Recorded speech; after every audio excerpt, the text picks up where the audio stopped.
مبتدئین جو نور سے محمد صلی اللہ علیہ وسلم لیتے ہیں کمکلی کی وجہ سے، قرآن کریم میں ان کا تدبر اور علم ناقص ہے۔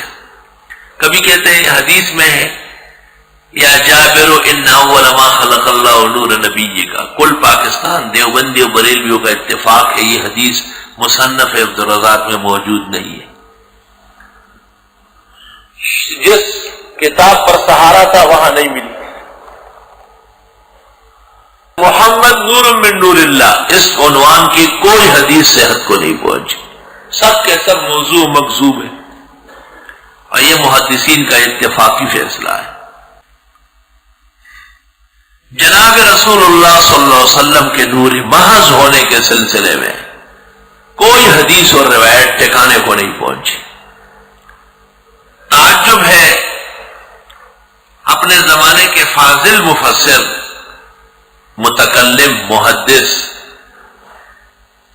شیخ الاسلام پاکستان مولانا شبیر احمد صاحب پر کہ انہوں نے یہاں بہترین حاشیے لکھا ہے،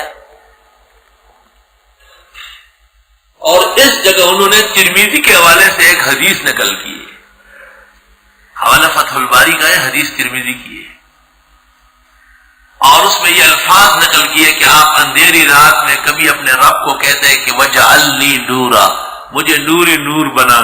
یہ الفاظ کئی حدیث میں نہیں، ترمذی میں نہیں، فتح الباری میں نہیں، بخاری میں نہیں، ابو داؤد میں نہیں، مسلم میں شک کے ساتھ ہے۔ او قال اللہم اجعلنی نورا یا اللہم آتنی نورا، او قال وجعلنی نورا، یہ کلمہ تشکیک و تردیدیہ ہے، استدلال نہیں ہو گئے اور شک رفع ہو گیا اور کتب میں نہ ملنے سے۔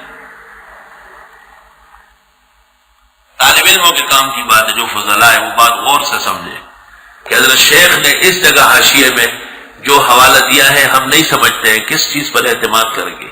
یہ الفاظ وجعلنی نورا موجودہ فتح الباری میں ابن حجر نے نقل نہیں کیے، ممکن ہے شیخ کے پاس جو فتح الباری اس میں ہو، اور حوالہ ترمذی شریف کا ہے، ترمذی دنیا میں موجود ہے، کوئی مجھے دکھا دے الفاظ، ہرگز نہیں۔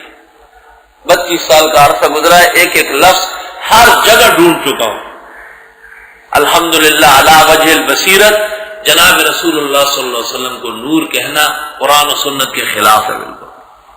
مبتدئین پھر اس جملے سے یہ نکالتے کہ حضرت نے دعا مانگی اللہ مجھے نور بنا، تو کبھی تو بن گئے ہوں گے۔